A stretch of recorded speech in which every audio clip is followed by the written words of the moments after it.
quand j'ai appris ça, j'étais vraiment fier et heureux de pouvoir faire ça. Et depuis un an, du coup, j'avais pas le droit de le dire et ça a été officialisé il y a quelques semaines maintenant, voire quelques mois. Et c'est dans 3 jours et j'ai vraiment hâte. Je pense que ça va être une belle chose. Et au micro d'Audrey Bourdier, aujourd'hui, nous recevons Merlin Surget à l'occasion de la semaine de la Flamme au sommet. Bonjour Merlin Surget. Bonjour à tous. Alors, snowboarder de Chamonix, ma première question va être simple. Comment vous êtes retrouvé dans cette aventure flamme olympique ? Comment je m'y suis retrouvé ? J'ai reçu un appel il y a un peu plus d'1 an pour me dire que j'avais été sélectionné que j'allais être proposé pour porter la flamme à Chamonix-Mont-Blanc et que ça devait rester un secret. Donc quand j'ai appris ça, j'étais vraiment fier et heureux de pouvoir faire ça. Et depuis 1 an, du coup, j'avais pas le droit de le dire et ça a été officialisé il y a quelques semaines maintenant, voire quelques mois. Et c'est dans 3 jours et j'ai vraiment hâte. Je pense que ça va être une belle chose. Comment on se sent quand on reçoit un appel comme ça ? Je m'y attendais pas du tout. On a essayé de m'appeler 2 fois, bien sûr, j'ai pas répondu au début sans faire exprès. J'ai rappelé ensuite et non, c'était pour moi les Jeux Olympiques, c'est quelque chose de très très important. Pour moi, c'est une des plus grandes compétitions internationales. C'est un rêve de gamin, c'est un objectif de vie. Et cette flamme qui va s'allumer à Paris passe par Chamonix et de pouvoir l'allumer, je pense que c'est quelque chose d'assez fort. Et quand on me l'a dit au téléphone, j'y croyais pas au début. Et voilà, ça va se faire. Est-ce que vous réalisez, vous le dites, c'est dans 3 jours ? Ouais, je commence à réaliser parce que beaucoup de monde, beaucoup de mes amis me disent alors Tat, ça va se passer comment, on vient de voir où et à quelle heure. Donc là, ouais, je commence à réaliser. Je pense que ça va être vraiment bien. Justement, où et quand on va pouvoir vous voir ? Et quand j'ai reçu un mail qui me disait à 18h50 au 303 impasse avenue de la Gare. Ah, c'est bien précis. Ouais, c'est bien. 18h53 exactement. Attention. Donc voilà, ce sera vers la rue de l'Aiguille du Midi, juste à côté, à 18h53. D'accord. Vous avez reçu un brief, j'imagine ? Un brief. Donc on a une tenue officielle qui nous attend à 16h30, je crois que c'est vers la place du Mont-Blanc.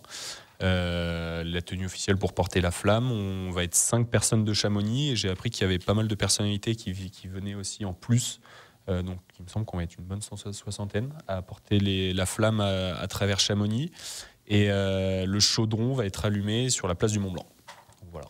Et le fait que ça soit votre commune, est-ce que ça rajoute quelque chose ou non, c'est quand même déjà grand ? Ouais, c'est ça. Alors c'est déjà grand de porter la flamme, mais que ce soit à Chamonix, dans ma vallée, avec tous mes amis, ma famille qui seront là en train de me regarder, je pense que oui, ça rajoute quelque chose d'incroyable. C'est là où je m'entraîne depuis que je suis tout petit, c'est là où je vis depuis que je suis tout petit. Donc juste de déambuler dans les rues, c'est beau. Je trouve ça beau. Ouais. Vous le disiez, les Jeux Olympiques et Paralympiques pour tout athlète, c'est le Graal, c'est vraiment une expérience. Vous en avez fait l'expérience, vous aussi ? Complètement. 2 fois. 2 fois. J'étais venu ici il y a 2 ans d'ailleurs pour parler de mon expérience de 2022. Et oui, pour moi, c'est vraiment, je trouve que c'est beau. Les Jeux Olympiques, ça a plein de valeurs et mon but, c'est d'avoir une médaille olympique dans ma vie. Une fois ma carrière terminée, donc j'ai participé ce 2018, c'était mes premiers, et 2022 où je suis reparti avec une 5e place. Où j'ai terminé 5e à la petite finale, et ça donne envie de passer si proche du but de la finale, de la médaille. Ça m'a fait découvrir plein de choses et surtout l'envie d'aller la chercher aux prochains Jeux Olympiques. Et si c'est pas les prochains, ce sera ceux d'après. Mais oui, c'est vraiment un objectif. Au-delà de la performance olympique, paralympique, on le sait, c'est tous les 4 ans, faut être prêt au moment, à l'instant T. Est-ce qu'il y a une dimension qui est supplémentaire dans les Jeux Olympiques ? Alors oui, c'est parce qu'une fois qu'on arrive, qu'on sort de l'avion et qu'on est en tenue des équipes de France et qu'on va représenter le pays pendant 2 semaines, c'est quelque chose de grand. Après, le jour J, la compétition, on va pas inventer quelque chose. Nous, on a une saison avant et après. Et moi, mon but, c'est que les Jeux Olympiques, ce soit dans la continuité de ma saison et que je fasse les choses du snowboard comme je sais le faire toute la saison. Le jour J, je vais pas inventer quelque chose. Mais hors compétition, c'est vraiment les Jeux Olympiques, c'est grandiose, quoi. Il y a une espèce de phénomène autour des Jeux Olympiques, même par rapport aux médias, c'est des choses qu'on n'a pas souvent l'habitude. Et oui, ça rajoute un peu de pression, on va dire.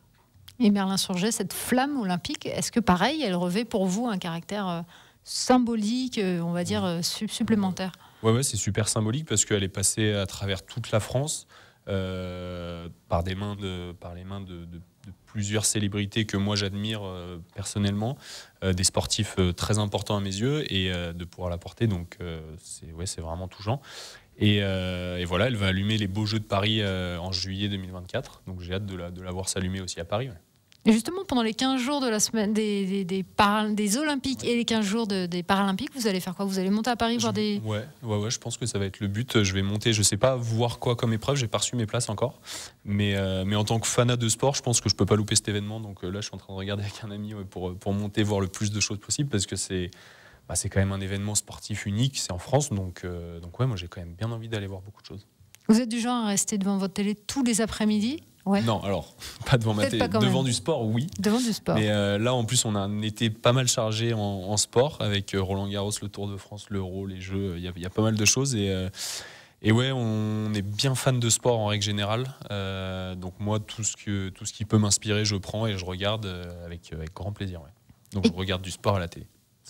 Et quand vous allez voir justement vos copains sportifs des sports d'été, pour le coup, faire le défilé des athlètes au tout début, participer aux épreuves, il y aura une petite envie, une espèce de jalousie?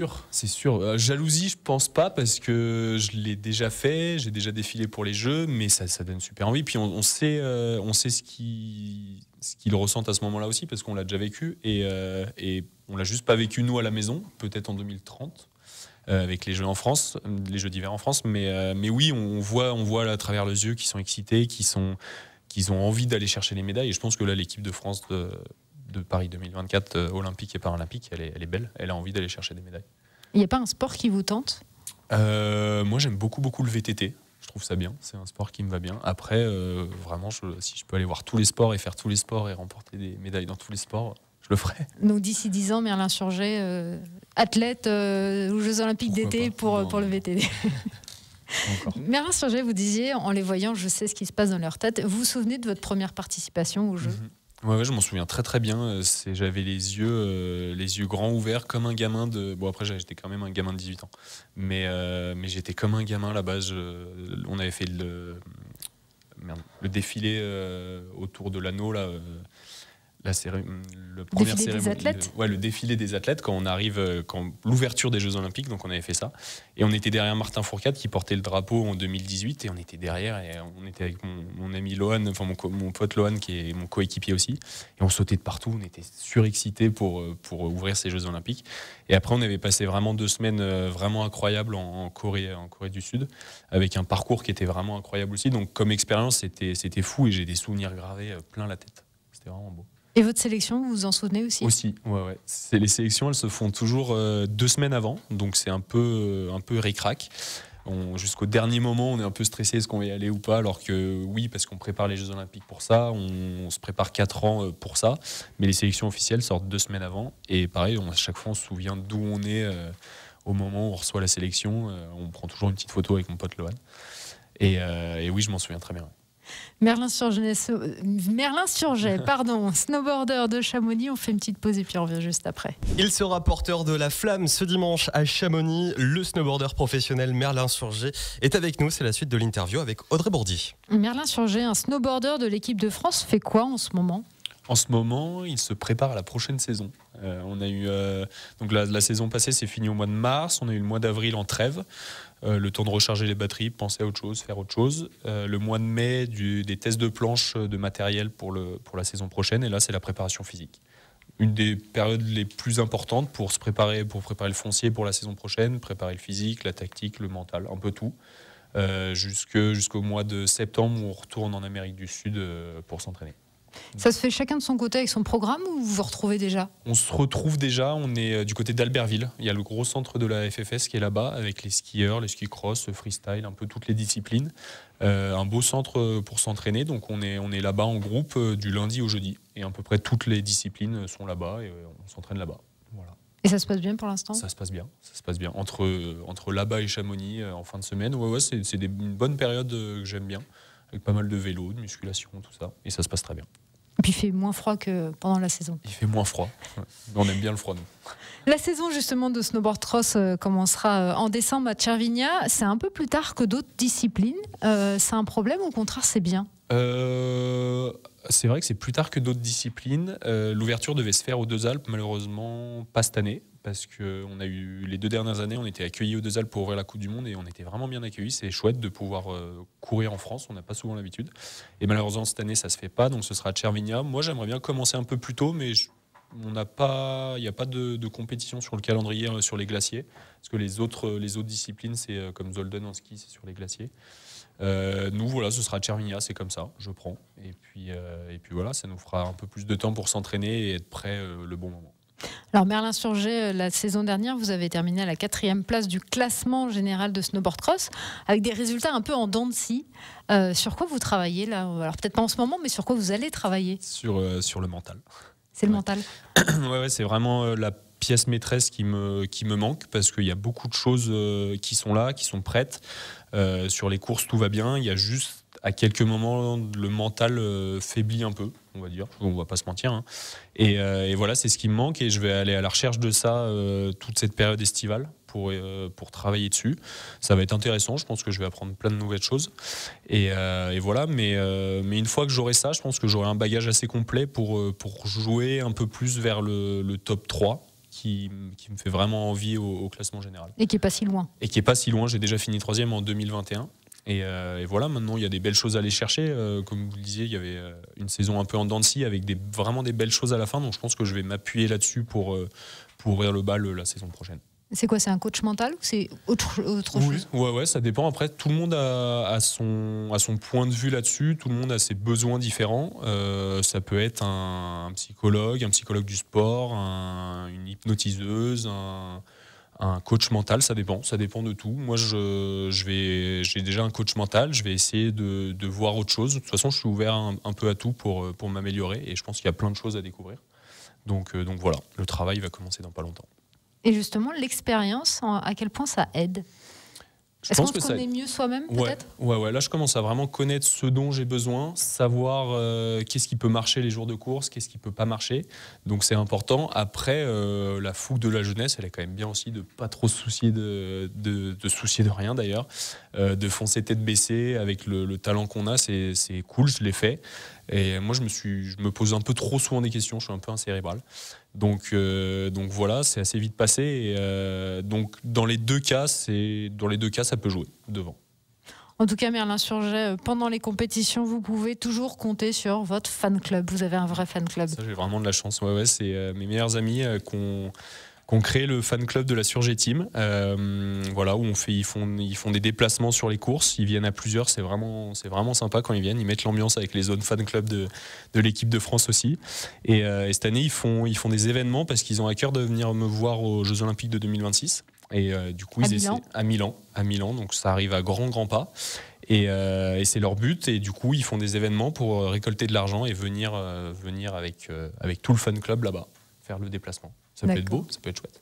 Donc on relaiera bien sûr leurs événements pour récolter des sous pour votre fan club Merlin-sur-Ger, le snowboarder chamonniard qui sera dimanche l'un des relayeurs à Chamonix. Alors effectivement, on a reçu la liste des relayeurs. Il y a quand même pas mal de beau monde. Faut pas se le cacher. Par exemple, Martin Fourcade, Clément Noël, Tessa Worley, Carole Montillet, Kevin Rolland, Marie Bauchet. Voilà, tout ce monde-là, rendez-vous ce dimanche à Chamonix en espérant que la météo nous laissera un peu tranquille. J'espère aussi. Donc, merci beaucoup Merlin-sur-Ger. Merci à vous de m'avoir reçu.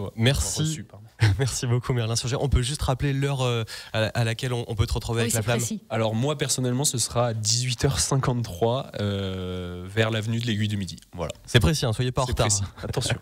Merci beaucoup. Merci à vous. Merlin, vous retrouvez bien sûr l'interview en intégralité en vidéo sur nos réseaux sociaux, sur l'Instagram de Radio Mont Blanc, sur notre site internet également si vous êtes arrivé au milieu.